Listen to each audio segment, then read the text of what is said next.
ನಮಸ್ಕಾರ ವೀಕ್ಷಕರೇ, ಟ್ರೇಡರ್ಸ್ ಚಾನೆಲ್ಗೆ ಸ್ವಾಗತ. ನಾನು ಸಂತೋಷ್. ವೀಕ್ಷಕರೇ, ಈ ಒಂದು ವಿಡಿಯೋದಲ್ಲಿ ನಿಮಗೆ ಟ್ರೆಂಡ್ ಲೈನ್ಸ್ ಅಂದರೆ ಏನು, ಟ್ರೆಂಡ್ ಲೈನ್ಸ್ನ ನಾವು ಹೇಗೆ ಡ್ರಾ ಮಾಡ್ತೀವಿ, ಇದರ ಉಪಯೋಗವೇನು ಎನ್ನುವುದರ ಬಗ್ಗೆ ಸಂಪೂರ್ಣವಾದ ಮಾಹಿತಿ ಕೊಡ್ತೇನೆ. ವಿಡಿಯೋನ ಸಂಪೂರ್ಣವಾಗಿ ನೋಡಿ ಆ್ಯಂಡ್ ವಿಡಿಯೋ ಇಷ್ಟ ಆದರೆ ಲೈಕ್ ಸಹಿತ ಮಾಡಿ. ಸೊ ಏನಿದು ಟ್ರೆಂಡ್ ಲೈನ್ಸ್ ಅಂದರೆ ನೋಡಿ, ಎರಡಿದೆ ಇಲ್ಲಿ ನೋಡಿ, ಟ್ರೆಂಡ್ ಲೈನ್ಸ್ ಅಲ್ವಾ. ಸೊ ಇದರಲ್ಲಿ ಎರಡು ವರ್ಡ್ ಇದೆ, ಒಂದು ಟ್ರೆಂಡ್ ಇದೆ, ಒಂದು ಲೈನ್ ಇದೆ. ಟ್ರೆಂಡ್ ಅಂದೇನು ನಿಮ್ಗೆ ಆಲ್ರೆಡಿ ಗೊತ್ತಾಗಿದೆ. ಮಾರ್ಕೆಟಲ್ಲಿ ಮೂರು ರೀತಿಯ ಟ್ರೆಂಡ್ ಇರ್ತವೆ, up, down and side wise. So ಈ ಟ್ರೆಂಡು ಮಾರ್ಕೆಟ್ ಈ ಮೂರಲ್ಲಿ ಯಾವ ಟ್ರೆಂಡಲ್ಲಿದೆ ಅನ್ನೋದನ್ನ ನಾವು ಒಂದು ಲೈನ್ಸ್ ಹಾಕೋದ್ರ ಮೂಲಕ ತಿಳಿಸ್ಕೊಳ್ತೀವಿ. ಸೊ ಇದನ್ನ ನಾವು ಟ್ರೆಂಡ್ ಲೈನ್ ಅಂತ ಹೇಳ್ತೀವಿ. ಅರ್ಥಾಯ್ತಾ? ಸೊ ಟ್ರೆಂಡ್ ಲೈನ್ ಅಂದ್ರೇನು, ಮಾರ್ಕೆಟ್ ಯಾವ ಒಂದು ಟ್ರೆಂಡಲ್ಲಿ ಇದೆ ಅನ್ನೋದನ್ನ ತಿಳ್ಕೊಳಕ್ಕೋಸ್ಕರ ಒಂದು ಸ್ಟ್ರೈಟ್ ಲೈನ್ಗಳನ್ನ ಹಾಕೋದ್ರ ಮೂಲಕ ನಾವು ಐಡೆಂಟಿಫೈ ಮಾಡ್ತೀವಿ ಮಾರ್ಕೆಟ್ ಇವತ್ತು ಯಾವ ಟ್ರೆಂಡಲ್ಲಿದೆ. ಸೊ ಈ ಟ್ರೆಂಡ್ ಲೈನ್ ನಮಗೆ ಏನಾಗಿ ವರ್ಕ್ ಮಾಡುತ್ತೆ ಅಂದರೆ, ಒಂದು ಸಪೋರ್ಟ್ ಮತ್ತು ರೆಸಿಸ್ಟೆನ್ಸ್ ಆಗಿ ವರ್ಕ್ ಮಾಡುತ್ತೆ. ಸಪೋರ್ಟ್ ಮತ್ತು ರೆಸಿಸ್ಟೆನ್ಸ್ ಆಗಿ ವರ್ಕ್ ಮಾಡುತ್ತೆ. ಸಾಮಾನ್ಯವಾಗಿ ನೀವೇನು ಮಾಡ್ತೀರಾ, ಸಾಮಾನ್ಯವಾಗಿ ನಾವು ಅಷ್ಟೇ ಸಪೋರ್ಟ್ ಮತ್ತು ರೆಸಿಸ್ಟೆನ್ಸ್ ನಾವು ಈ ಥರ ಹಾಕೊಳ್ತೀವಲ್ವಾ, ಈ ಥರ ಒಂದು ಲೈನ್ ಹಾಕೊಳ್ತೀವಿ. ಇದು ಮೇಲಿಂದು ರೆಸಿಸ್ಟೆನ್ಸ್ ಆಗಿ ವರ್ಕ್ ಮಾಡುತ್ತೆ, ಇದು ಸಪೋರ್ಟ್ ಆಗಿ ವರ್ಕ್ ಮಾಡ್ಕೊತೀವಲ್ಲ. ಅದೇ ರೀತಿ ಟ್ರೆಂಡ್ ಲೈನ್ಸಲ್ಲೂ ಸಹಿತ ಈಗ ಈ ಥರ ಲೈನ್ ಹಾಕೊಳ್ತೀವಿ ನಾವು. ಉದಾಹರಣೆಗೆ ತೋರಿಸ್ತೀನಿ ನೋಡಿ, ಮಾರ್ಕೆಟು ಇಲ್ಲಿಂದ ಈ ಥರ ಒಂದು ಲೈನ್ ಹಾಡ್ಕೊತೀವಿ, ಈ ಥರ ಲೈನ್ ಹಾಕೊಳ್ತೀವಿ. ಸೊ ಮಾರ್ಕೆಟ್ ಈ ಲೈನ್ ಇದೆಯಲ್ಲ, ಈ ಥರ ಕೆರಡೆ ನಾವು ಹಾಕೊಂಡ್ವಿ, ಇದು ಮೇಲಿರೋದು ಪ್ರೈಸ್ ಆ್ಯಕ್ಷನ್ ಅಲ್ವಾ, ಇದು ಪ್ರೈಸ್ ಆ್ಯಕ್ಷನ್. ಓಕೆ, ಈ ಪ್ರೈಸ್ ಆ್ಯಕ್ಷನ್ ಕೆರಡೆ ನಾವು ಹಾಕೊಂಡಿರ್ತಾನೆ ಲೈನ್. ಸೊ ಯಾವಾಗ ಈ ಪ್ರೈಸ್ ಆ್ಯಕ್ಷನ್ ಕೆರಡೆ ಹಾಕೊಳ್ತೀವಿ, ಇದು ನಾವು ಏನಾಗಿ ವರ್ಕ್ ಮಾಡುತ್ತೆ ಅಂದರೆ, ಇದು ಸಪೋರ್ಟ್ ಆಗಿ ವರ್ಕ್ ಮಾಡುತ್ತೆ. ಏನು, ಮಾರ್ಕೆಟ್ ಸಪೋರ್ಟ್ ವರ್ಕ್ ಮಾಡುತ್ತೆ. ಯಾವಾಗ ಅಂದರೆ ಮಾರ್ಕೆಟ್ ಇದು ಅಪ್ ಟ್ರೆಂಡ್ ಇದ್ದಾಗ ಈ ಕೆರಡೆ ನಾವೇನು ಟ್ರೆಂಡ್ ಲೈನ್ ಹಾಕೊಂಡಿದ್ದೀವಿ ಅದು ನಮಗೆ ಸಪೋರ್ಟ್ ಆಗಿ ವರ್ಕ್ ಮಾಡುತ್ತೆ. ಅದೇ ರೀತಿ ಈಗ ಇನ್ನೊಂದು ಲೈನ್ ಹಾಕೊಳ್ತೀವಿ ನೋಡಿ. ಸೊ ಇಲ್ಲಿಂದ ಹಿಡಿದು ಇಲ್ಲಿವರೆಗೂ ಹಿಂಗೆ ಹಾಕೊಳ್ಳಿ.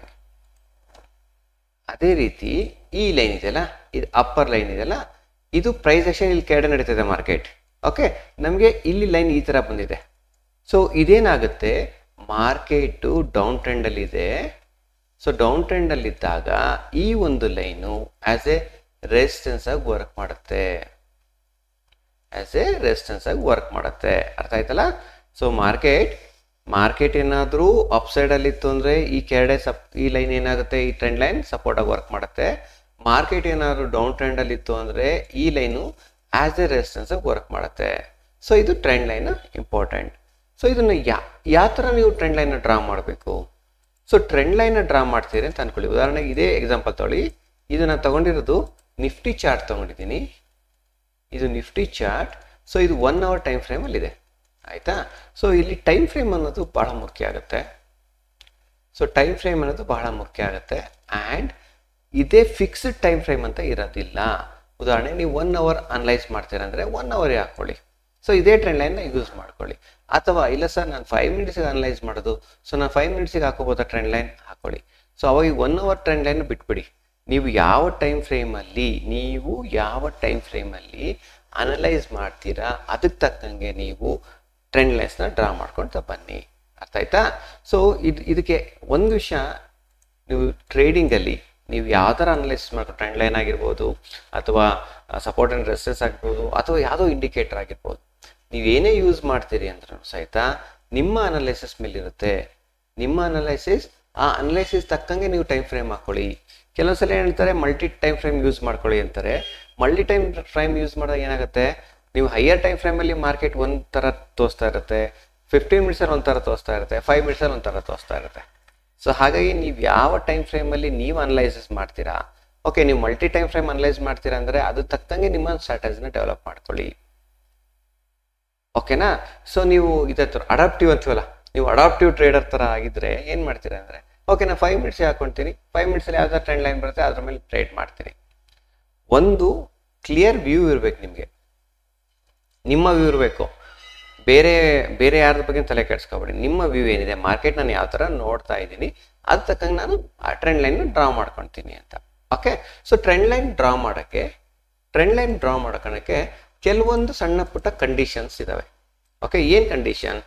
ಇಲ್ಲಿ ಟಚ್ ಪಾಯಿಂಟ್ಸ್ ಅಂತೀವಿ.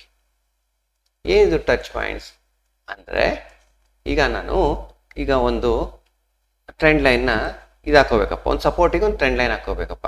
ಸೊ ಆ ಸಪೋರ್ಟಿಗೆ ಟ್ರೆಂಡ್ ಲೈನ್ ಹಾಕೋ ಟೈಮಲ್ಲಿ ನಾನೇನು ಮಾಡ್ತೀನಿ, ಈ ಲೋವರ್ ಪಾಯಿಂಟ್ಸ್ಗಳು ಹಾಕೊಳ್ತೀನಿ. ಈ ಥರ ಈ ಲೋವರ್ ಪಾಯಿಂಟ್ಸ್ಗಳು ಹಾಕೊಳ್ತೀನಿ. ಸೊ ಕೆಲವೊಬ್ರು ಹೇಳ್ತಾರೆ, ಸರ್ ಲೋ ಪಾಯಿಂಟ್ಸಿಗೆ ಹಾಕೋಬೇಕಾ ಅಥವಾ ಕ್ಲೋಸಿಂಗ್ ಪಾಯಿಂಟ್ಸಿಗೆ ಹಾಕೋಬೇಕು, ಕ್ಲೋಸಿಂಗ್ ಪ್ರೈಸಿಗೆ ಹಾಕೋಬೇಕಾ ಅಂತಾರೆ. ಆ ಥರ ಏನಿಲ್ಲ, ಸಮ್ ಅಡ್ಜಸ್ಟ್ಮೆಂಟ್ಸ್ ಮಾಡ್ಕೊಳ್ಳಿ, ನಿಮ್ಗೆ ಯಾವುದು ಕಂಫರ್ಟಬಲ್ ಆಗುತ್ತೆ. ಮಿನಿಮಮ್ ನಮಗೇನಂತಾರೆ, ಮಿನಿಮಮ್ ಈ ಥರ 1-2 ಟಚಸ್ ಇರಬೇಕು. ಈ ಥರ ಸೊ ಓಕೆ, 2 ಮಿನಿಮಮ್ ಇರಬೇಕು, 2 ಟಚ್ ಇರಲೇಬೇಕು. ಸೊ ಹಾಗಾಗಿ ನೋಡಿ, ಈ ಥರ ಇದ್ದಾಗ ನಾವು ಇಲ್ಲ ಡ್ರಾ ಮಾಡ್ಕೊತೀವಿ, ಈ ಥರ ಡ್ರಾ ಮಾಡ್ಕೊತೀವಿ, ಮಿನಿಮಮ್ 2 ಟಚಸ್. ಸೊ ಅದೇ ರೀತಿ ನೋಡಿ ಅಪ್ಸೈಡಲ್ಲಿ ಇಲ್ಲಿ ನೋಡಿ ಈ ಥರ ಆಯ್ತಾ. ಸೊ ಈ ಟ್ರೆಂಡ್ ಲೈನ್ಗೆ ಇಷ್ಟು ಭಾಳ ದೂರ ಆಯಿತು ಸರ್, ಇಲ್ಲಿಗೂ ವೇಟ್ ಮಾಡ್ತೀರ. ಇಲ್ಲಿದೆಲ್ಲ ಇದೊಂದಿದೆ, ಈಗ ಇದೊಂದಿದೆ. ಈಗ ಇದಕ್ಕೆ ಇಲ್ಲಿ ಹಾಕೋಕ್ಕೆ ಬರಲ್ಲ, ಯಾಕೆಂದರೆ ಇಲ್ಲೊಂದು ರೆಡ್ ಕ್ಯಾಂಡಲ್ ಬರ್ಬೇಕು ನನಗೆ. ರೆಡ್ ಕ್ಯಾಂಡಲ್ ಬಂದಾದ್ಮೇಲೆ ನಮ್ಗೆ ಇದು ಆಕ್ಟಿವ್ ಆಗುತ್ತೆ. ಸೊ ಅವಾಗ ನಾವೇನು ಮಾಡ್ಕೋಬೋದು, ಈ ಥರ ಒಂದು ಅಪ್ಸೈಡಲ್ಲಿ ನಾವು ಈ ಥರ ಒಂದು ಲೈನ್ ಹಾಕೋಬೋದು. ಅವಾಗ ಈ ಥರ ಹಾಕೋಬೋದು. ಈಗ ಹಾಕೋಕ್ಕೆ ಬರಲ್ಲ, ಯಾಕೆಂದ್ರೆ ನೋಡಿ ಇಲ್ಲಿ ತೋರಿಸ್ತೀನಿ, ಇಲ್ಲಿ ಮಿನಿಮಮ್ 2 ಟಚಸ್ ಇರಬೇಕು ಅಂತ ಹೇಳ್ತಾ ಇದ್ದೀನಿ ಅಲ್ವಾ. ಸೊ 1 ಟಚ್ ಇಲ್ಲಿದೆ, ಸೊ ಇನ್ನೊಂದಿಗೆ ಬರಬೇಕು. ಇಲ್ಲೆಲ್ಲ ಇದೆ ನೋಡಿ, ಇಲ್ಲಿದೆ. ನಾನು ಇದಕ್ಕೆ ಹಾಕೊಳ್ತಾ ಇಲ್ಲ. ರೀಸನ್ ಆ್ಯಂಗಲ್ ಇದೆಯಲ್ಲ, ಈ ನಾವೇನು ಲೈನ್ ಹಾಕೊಳ್ತೀವಲ್ಲ, ಭಾಳ ಸ್ಟೀಪಾಗಿ ಇರಬಾರ್ದು. ಈ ಥರ ಇರಬಾರ್ದು, ಈ ಥರ ಹಿಂಗಿರಬಾರ್ದು. ಹಿಂಗಿದೆ ಅದು ವ್ಯಾಲಿಡ್ ಟ್ರೆಂಡ್ ಲೈನ್ ಅಲ್ಲ. ಅಟ್ಲೀಸ್ಟ್ ನಮಗೆ ಒಂದು 45 ಡಿಗ್ರಿ, ಸರ್ 45 ಡಿಗ್ರಿನೇ ಇರಬೇಕಾ, ಅದು ನಾವು ಐಡೆಂಟಿಫೈ ಮಾಡಬೇಕಾ, ನಿಮ್ಮ ಕಣ್ಣು ಅಳಿತದಲ್ಲಿ ಗೊತ್ತಾಗುತ್ತೆ.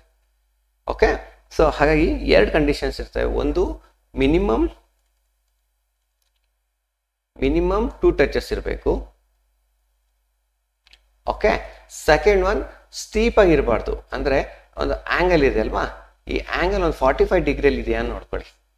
ಸೊ ಇದನ್ನು 45 ಡಿಗ್ರಿನೇ ನಾನು ಕರೆಕ್ಟ್ ಹಂಗೆ ಇರಬೇಕು ಅಂತ ಹೇಳ್ಬೇಡ, ಒಂದು ಆ ಕಡೆ ಈ ಕಡೆ. ಓಕೆನಾ, ಆ ಥರ ಇದ್ದಾಗ ನಿಮ್ಗೆ ಏನಾಗುತ್ತೆ, ಒಂದು ಪ್ರಾಪರ್ ಟ್ರೆಂಡ್ ಲೈನ್ ಆಗುತ್ತೆ. ಸೊ ಈ ಟ್ರೆಂಡ್ ಲೈನ್ ಹಾಕೊಂಡು ನಾವು ಟ್ರೇಡ್ ಮಾಡಬೇಕು. ಈಗ ನಾವು ಟ್ರೇಡ್ ಮಾಡಬೇಕು. ಉದಾಹರಣೆಗೆ ಇಲ್ಲಿ ತೋರಿಸ್ಕೊಡ್ತೀನಿ ನೋಡಿ. ಸೊ ನೀವು 2 ಕಡೆ ಡ್ರಾ ಮಾಡ್ಕೊಳ್ಳಿ ಸರ್. ನೋಡಿ ಇಲ್ಲೊಂದಿದೆ, ಇಲ್ಲೊಂದಿದೆ ಕಾಣ್ತಾ ಇದೆ. ನಾನು ಇಲ್ಲಿ ನೋಡಿ, ಇಲ್ಲಿ ಕಾಣ್ತಾ ಇದೆ ನೋಡಿ, ಇಲ್ಲಿ ಲೈನ್ ಹಾಕ್ತೀನಿ ನೋಡಿ. ನಾನು ಇಲ್ಲೊಂದು ಹಾಕ್ತೆ, ಈ ಟಚ್ ಆ್ಯಂಡ್ ಈ ಟಚಿಗೆ ಒಂದು ಹಾಕ್ತೆ. ಸೊ ಈಗೇನಾಯಿತು, ಇಲ್ಲೊಂದು ಟಚ್ ಬಂದಿದೆ, ರೈಟ್. ಸೊ ಅದಕ್ಕೆ ನಾವೇನು ಮಾಡ್ಬೋದು, ಈಗ ಇದನ್ನು ಹಿಂಗೆ ತಗೊಳ್ಳಿ. ಈಗ ಆಯಿತಾ. ಸೊ ಈಗ ನಾನು ಇದನ್ನು ಡಿಲೀಟ್ ಮಾಡ್ತೀನಿ. ಈಗ ನೋಡಿ, ಸೊ ಯಾವಾಗ ನೀವು ಎಂಟ್ರಿ ಮಾಡ್ಕೋಬೇಕು, ಯಾವಾಗ ಅಂದರೆ ಯಾವಾಗ ಮಾರ್ಕೆಟ್ ನೋಡಿ ಇಲ್ಲಿ ಇದು ಬ್ರೇಕ್ಔಟ್ ಬ್ರೇಕ್ಔಟ್ ಮಾಡಿದ ತಕ್ಷಣವೇ ಎಂಟ್ರಿ ಮಾಡಬೇಡಿ. ಯಾವತ್ತು ಅಷ್ಟೇ ನೀವು ಬ್ರೇಕ್ಔಟ್ ಮಾಡಿದ ತಕ್ಷಣ ಎಂಟ್ರಿ ಮಾಡಬಾರ್ದು. ಯಾವತ್ತು ಬ್ರೇಕ್ಔಟ್ ಆಗಿ ಒಂದು ರಿಟ್ರೇಸ್ಮೆಂಟ್ ಆಗಿ ನೆಕ್ಸ್ಟ್ ಕಂಟಿನ್ಯೂ ಆಗುತ್ತಲ್ಲ ಟ್ರೆಂಡ್, ಅವಾಗ ಎಂಟ್ರಿ ಮಾಡ್ಕೊಳ್ಳಿ. ಸೊ ನೀವು ಯಾವತ್ತೂ ಅಷ್ಟೇ ನೀವು ಏನೇ ಒಂದು ಎಂಟ್ರಿ ಮಾಡ್ಕೊಳ್ತೀರಾ ಅಂತ ಅಂದರೆ ಒಂದು ಮಾರ್ಕೆಟಲ್ಲಿ, ಅಂದರೆ ಇದರಲ್ಲಿ ಒಂದು ಬ್ರೇಕ್ಔಟ್ ಮೇಲೆ ಎಂಟ್ರಿ ಮಾಡ್ಕೊಳ್ತಾರೆ, ತಕ್ಷಣ ಬ್ರೇಕ್ಔಟ್ ಆದ ತಕ್ಷಣ ಎಂಟ್ರಿ ಮಾಡ್ಕೋಬೇಡಿ. ಇಲ್ಲೊಂದು ಸ್ವಲ್ಪ ನೋಡಿ, ಇಲ್ಲಿ ತೋರಿಸ್ತೀನಿ.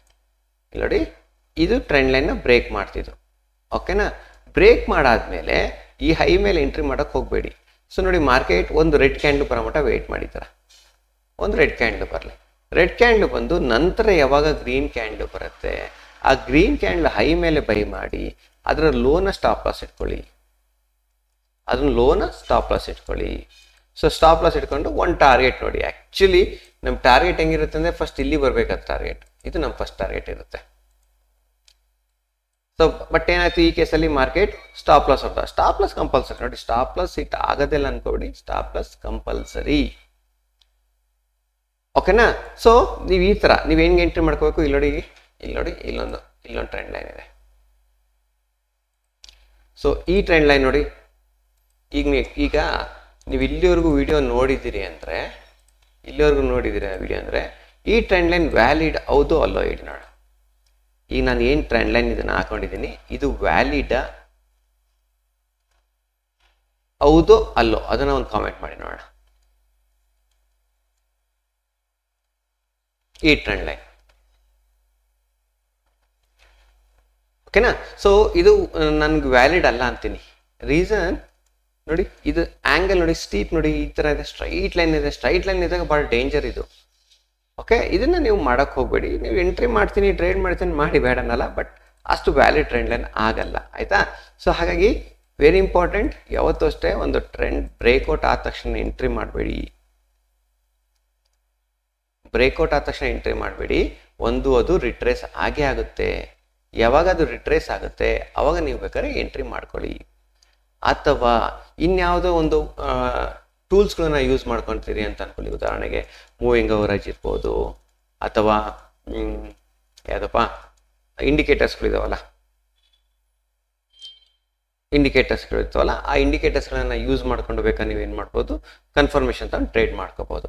ಸೊ ನೀವು ಟ್ರೆಂಡ್ ಲೈನ್ನ ಡ್ರಾ ಮಾಡ್ತೀರಾ ಅಂದರೆ, ಸೊ ನಮಗೆಲ್ಲ ಗೊತ್ತೇ ಆಗಲಿಲ್ಲ ಸರ್, ನನಗೆ ಗೊತ್ತಾಗಲ್ಲ ಡ್ರಾ ಮಾಡೋದು ಅಂದರೆ, ಸಿಂಪಲಾಗಿ ಏನು ಮಾಡ್ತೀರಾ ಅಂದರೆ, ಇದು ಒಂದು ಟ್ರೇಡಿಂಗ್ ವ್ಯೂ ವೆಬ್ಸೈಟ್. ಓಕೆ, ನನಗೆ ಏನು ತೋರಿಸ್ತೀನಿ ಚಾರ್ಟ್ ಟ್ರೇಡಿಂಗ್ ವೆಬ್ಸೈಟ್, ಅಲ್ಲಿ ಇಂಡಿಕೇಟರ್ ಸೆಕ್ಷನ್ಗೆ ಹೋಗಿ ಇಲ್ಲಿ ಟ್ರೆಂಡ್ ಲೈನ್ ವಿತ್ ಬ್ರೇಕ್ಸ್ ಅಂತ ಬರುತ್ತೆ. ಒಂದು ಲಕ್ಸ್ ಆಲ್ಗೋರ್ತು ಟ್ರೆಂಡ್ ಲೈನ್ ವಿತ್ ಬ್ರೇಕ್ಸ್ ಅಂತ ಬರುತ್ತೆ.